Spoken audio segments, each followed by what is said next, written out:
కొండలక్ష్మి బాబూజీ గారు నేను చిన్నప్పటి నుంచి ఆయన దగ్గర పోయి సేవ చేసేది ఉండేది చేసి ఆ నుంచి మన హుస్సేన్ సాగర్ అది ఆ నుంచి ఇంకా వేరే దగ్గర పోతే ఆయన దగ్గర పోయిన అంటే ప్రతి సంఘాన్ని పిలుచుకుంటే వచ్చేది పాపం. కేంద్ర సహకార సంఘాలకు వచ్చి ఆయన ప్రారంభోత్సవాలు చేసి జెండా వందనం గారికి వచ్చేది. ఏంటంటే దానికి వచ్చేది ఇల్లు కట్టాలన్నా కానీ గృహప్రవేశాలకు ఆయనతో చేయించేది మేము ఆ రోజుల్లో. ప్రతి చిన్న పల్లెటూరు కానీ ఏ ఊరు కానీ ఎక్కడ రమ్మన్నా అక్కడ వచ్చేది. ఆయన ప్రారంభోత్సవాలు చేసేది. ఇక ఆ మనిషి లేనందుకు ఇప్పుడు మొత్తం నిద్రపోయినట్టు అయింది దేశం మొత్తంలో.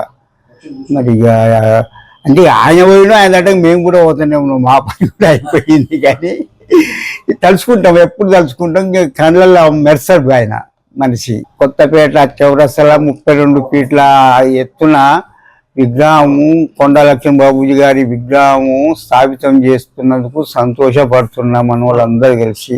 బుల్లారాములు గట్టుపల మాది ధనలక్ష్మి సిల్క్ సొసైటీ మాజీ అధ్యక్షుని, శ్రీశాన సత్రం అధ్యక్షునిగా పనిచేసిన కొన్నాళ్ళు చందాలు వసూలు చేసుకొచ్చి తిరిగినాం. చిలివేరు సాంబయ్య మేము అందరం కలిసి ఊరు తిరిగి చందాలు వసూలు చేసి పుట్టపాక గట్టుపల్లి నడుచుకుంటూ పోయేది. ఆ రోజుల్లో పోయి వసూలు చేసుకొచ్చి ఆ దేవుని దేవల్ల మార్కొండ మన పద్మశాల అన్న సత్రం శ్రీశైలంలో స్థాపితం చేసినాం.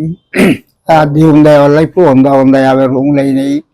ప్రతి ఒక్కరికి అనుకూలంగా పని జరుగుతుంది. పోయిన వాళ్ళు లేదనుకుంటా ఇస్తున్నారు రూము. రేపు శివరాత్రికి బొచ్చంతమంది వస్తాం, మాకు రూమ్ కావాలంటే లేవు ఆడ రూమ్ అని చెప్పి హాల్ ఉన్నాయి. మొత్తం మంచాలు వేసినాం. మంచంలో వండుకుంటారు, స్నానాలు చేస్తారు, భోజనం చేసుకుంటారు.